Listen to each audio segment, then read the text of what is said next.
But first, let's turn to a story about the business of food. Economics correspondent Paul Solman takes a look at two startups aiming to help the planet and improve health by serving up plant-based burgers that they believe will wean Americans off meat. It's part of his weekly series, Making Sense. It looks like a burger, cooks like a burger, bleeds like a burger. Introducing Impossible Burger. It's meat made entirely from plants, invented by a pretty cool scientist named Pat Brown. Hi, Pat. Pat is CEO of a hot startup called Impossible Foods. This is your Impossible place? This is where the magic happens. Where are we going? In a lab-to-table operation that's raised nearly $300 million venture capital dollars in Silicon Valley to make mock meat. What's your background? Where were you from before this? I mean, what were you doing? I was a professor at Stanford for 25 years in the medical school. I just let him cook. And just why has a tenured ballyhooed biochemist flipped his super-safe career to flip burgers? I realized that animals are just a prehistoric technology, that the use of animals to produce food is the most destructive technology in use on Earth today. The solution to the problem is develop a better technology.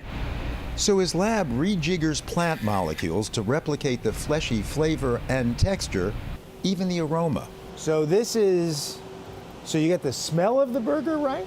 Correct. This is an olfactometer. Impossible's flavor scientist, Celeste Holtz-Scheedinger. But why is smell so important? There's only actually a few receptors on the tongue. There's 400 different receptors in your nose.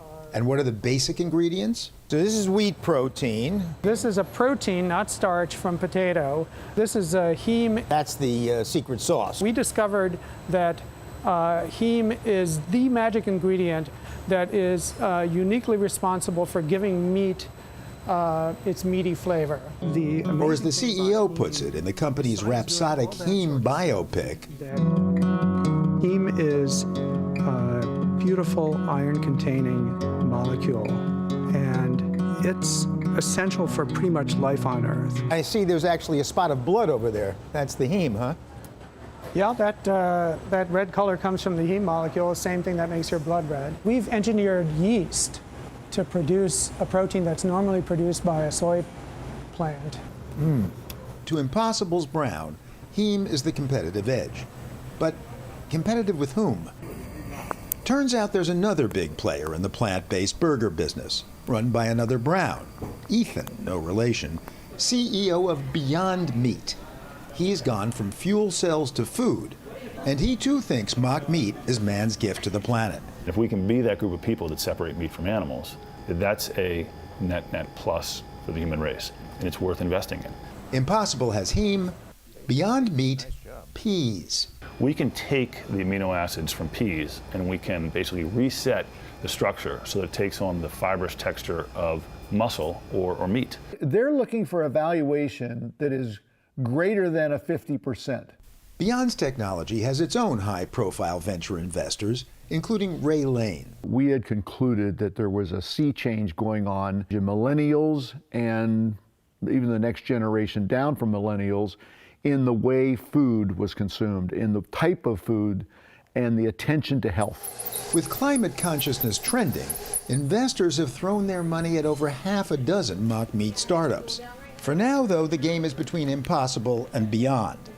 Impossible has added a new plant that plans to make 1 million pounds of meat a month to ship to some 200 high-end restaurants around the country. But Beyond is already in over 3,500 restaurants and grocery stores, including Whole Foods. And it recently inked a deal with Safeway. This is our Super Rica burger. Super Rica? Okay, so they're gaining acceptance, but what do these babies taste like? This is like an In-N-Out burger. I mean, No, it's like we were looking for that all-American burger flavor profile. Now, I may be a gustatory peasant, but these quarter-pounders were convincing and, when garnished, indistinguishable from the usual real thing. In L.A., Steve Healy is CEO of the fast-casual West Coast chain Veggie Grill. so how much does it cost? The Beyond Burger is $12.95. And how much of the cost is the beef that isn't? It's much more expensive than beef. Ground beef is at least half the price of Beyond Burger. Beyond's plant-based meat is more than $6 a pound, wholesale. But look, says Beyond CEO, This is just the dawn of faux flesh technology with heavy upfront costs. And we're already kind of pricing where grass-fed beef would price, right? We will dramatically underprice meat. Keith, meatball sandwich? At Vegetarian Clover Food Lab in Cambridge, Massachusetts, and its dozen Boston area locations, Impossible meatball sandwiches go for $12 each. Owner Ayer Muir, once an MIT materials science and engineering major, prefers Impossible to Beyond for its taste and texture, but says Impossible costs twice as much as grass-fed beef, 6 times its corn-fed feedlot counterpart. And yet, the Impossible meatball sandwich is rivaling our very best sandwich and leading to overall sales increase at all of our restaurants. As befits the so-called People's Republic of Cambridge, but why meat at all? That helps bring people to Clover and then exposes them to vegetables they may not have gotten to otherwise, we love it. But if it just cannibalizes our sales of other items that are more purely focused on vegetables, that's probably not good for us. So it's up in the air for us. And up in the air for the whole mock meat industry, some would argue. Is this a fad, do you think? A revolution? Somewhere in between?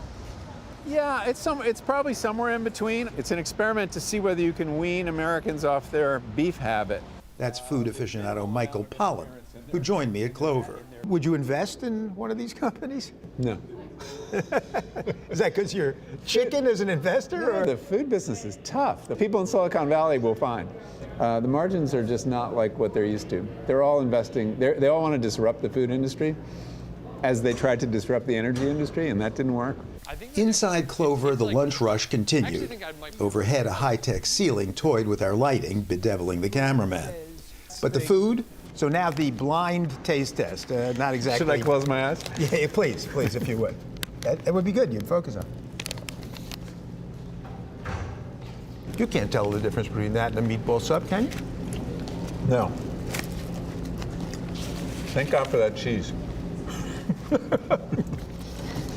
Spoken like a true cynic. We need to reduce our meat consumption, and this is one strategy to do it. I mean, this restaurant has been doing it long before they had a meat-like product. With great success. I think that millennials' attitudes toward meat eating is changing a lot. They're much more troubled by eating animals than we are, and many of them are moving off of meat. The challenge will be making it as cheap as a McDonald's hamburger. And the challenge of creating not just chopped meat, but steak, and of reducing the saturated fat from vegetable oils in these patented patties without killing the taste. And in Impossible's case, of reassuring consumers about the genetic modification that makes the heme. And finally, of figuring out if we and the planet will really be better off without any beef at all. But as Judy so often says, that's all we have time for tonight, so we'll save those questions for a second installment. For the PBS NewsHour, this is economics correspondent Paul Solman, trying to make sense of mock meat.